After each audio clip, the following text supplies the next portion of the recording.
مکے میں جب آپ نے اپنی نبوت کا آغاز کیا تھا اسی وقت آپ پوری دنیا کے بادشاہوں کو خطوط لکھ سکتے تھے، پیسہ بھی آپ کے پاس کافی تھا۔ حضرت خدیجہ کی دولت جو ہے آغاز ہے جو اجرائے اور ظہور نبوت ہے اس وقت تک تو بہت دولت تھی حضرت خدیجہ کی، تو سفیروں کا بھیجنا خطوط بھیجنا کوئی مشکل کام نہیں، لیکن نہیں، 10 برس تک مکے سے باہر قدم نہیں نکالا۔ ساری دعوت وہیں ہے، صبح و شام، دن اور رات، یا مکے کے آس پاس جو ہے جو قبیلے ہیں یا جہاں بازار لگتے تھے، عکاس کا میلہ لگ رہا ہے، کوئی اور ہو رہا ہے، یا یہ کہ حرم کی حدود سے باہر عرفات کا میدان ہے وہ بھی حدود حرم میں شامل نہیں ہے، تو وہاں جا کر آپ تبلیغ کرتے تھے۔ لیکن 10 برس تک، 10ویں برس میں آپ طائف گئے ہیں پہلی مرتبہ جب مکے میں آپ کے قتل کا فیصلہ ہو گیا۔ لہذا اس سرچ آف این آلٹرنیٹ بیس کہ مجھے کوئی اب مختلف کوئی جگہ مل جائے تو وہاں گئے، وہاں سے ناکام لوٹے دنیاوی اعتبار سے۔ پھر ایک مشرک کی امان لے کر مکے میں داخل ہوئے۔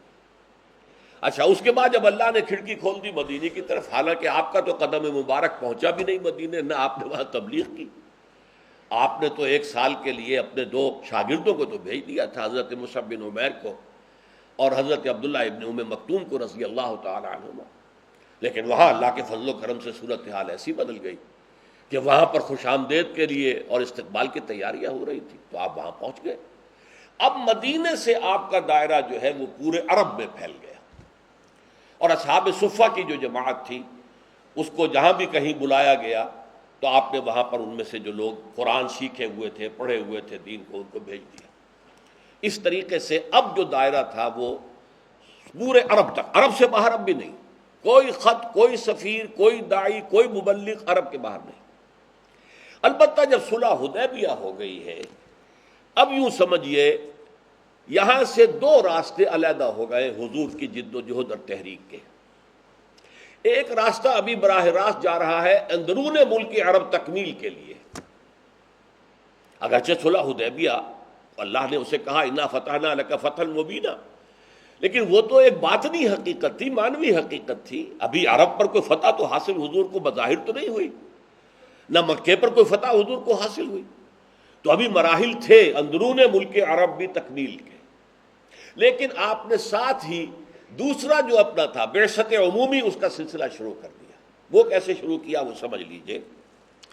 یہ ہم دیکھ چکے ہیں کہ صلح حدیبیہ ہوئی ہے ذی قعدہ سن 6 ہجری میں، اس کے بعد اب ذی قعدہ، ذی الحجہ اور محرم، یعنی تقریباً 2 مہینے بعد ہی حضور نے خیبر پر حملہ کیا اور خیبر کو فتح کیا، اور اس کے ساتھ ہی وادی القریٰ، بہت بڑے بڑے مراکز تھے یہ یہودیوں کے، اور بنو نذیر اور بنو قینقاع بھی جو مدینے سے نکالے گئے تھے وہیں جا کر بیٹھ گئے تھے، تو آپ نے اس کی کمر توڑ دی، کچل دیا اس فتنے کو۔ پھر اسی سال آپ نے غزوہ ذات الرقاع، مدینے کے مشرق کی طرف یہ جو نجد کا علاقہ تھا، اس میں کچھ قبیلوں نے سرکشی کا مظاہرہ کیا، تو آپ نے ان کی سرکوبی کے لیے ایک مہم چلائی، کیونکہ قریش سے تو معاہدہ ہو چکا تھا، قریش ان کی مدد کو اب آ نہیں سکتے تھے، نہ قریش جا سکتے تھے خیبر مدد کے لیے اور نہ ادھر جا سکتے تھے بندوقوں کی مدد کے لیے۔ اس میں بھی اللہ نے کامیابی دی۔ پھر اسی سال سن 7 ہی میں آپ نے ذی قعدہ میں ہی، یعنی پورے 1 سال بعد صلح حدیبیہ کے، آپ نے عمرہ قضا ادا کیا، جس عمرے کے لیے اس وقت احرام باندھا تھا 1 سال پہلے، لیکن صلح حدیبیہ کی وجہ سے بغیر عمرے کے احرام کھولنا پڑا تھا، اور طے ہوا تھا کہ اگلے سال آپ آئیے اور ہم 3 دن کے لیے مکے کو خالی کر دیں گے، آپ کو کوئی ریزسٹنس نہیں ہوگی، کچھ نہیں ہوگا، اور آپ بڑے اطمینان سے یہاں پر عمرہ کریں گے۔ وہ عمرہ آپ نے پھر ذی قعدہ سن 7 میں کیا۔ پھر سن 8 میں فتح مکہ، اس کا ذکر ہم کر چکے ہیں، اور فتح مکہ کے ساتھ یوں ضمیمہ سمجھ لیجئے غزوہ حنین اور محاصرہ طائف۔ سن 9 کے شروع میں حج کے موقع پر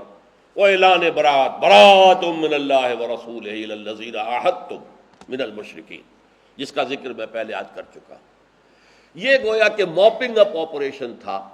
کہ عرب میں اب کوئی ریزسٹنس کا اگر پاکٹ باقی رہ گیا ہے، حالانکہ ام القریٰ فتح ہو چکا،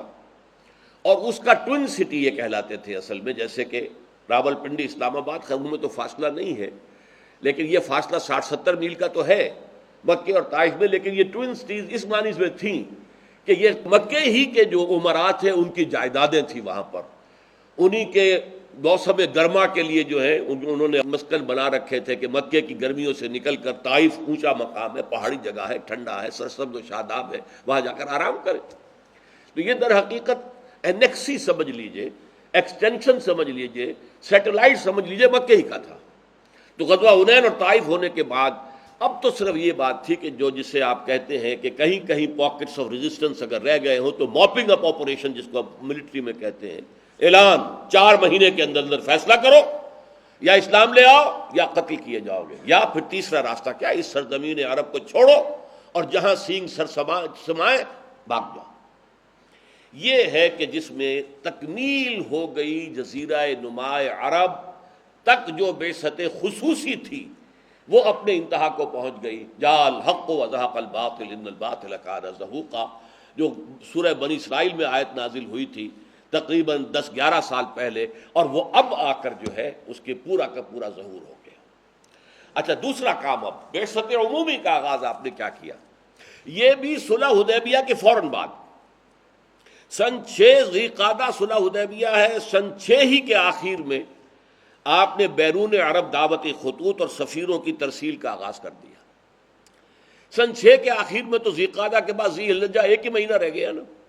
تو اس میں تو صرف نجاشی کی طرف بھیجا گیا، چونکہ وہ جو ایمان لائے تھے نجاشی، حضرت نجاشی جن کا کہ تابعین میں شمار ہے، ان کا انتقال ہو گیا تھا۔ اب جو بھی تھا وہاں بادشاہ وہ عیسائی تھا، اس پہلا خط آپ نے اس کو بھیجا۔ پھر یکم محرم سن 7 سے آپ نے جو خطوط اور سفیر بھیجنے شروع کیے، تو نوٹ کرتے جائیے، قیصر روم ہرقلیس، ہرقل اعظم، دہیہ کلبی رضی اللہ تعالیٰ عنہ بھیجے گئے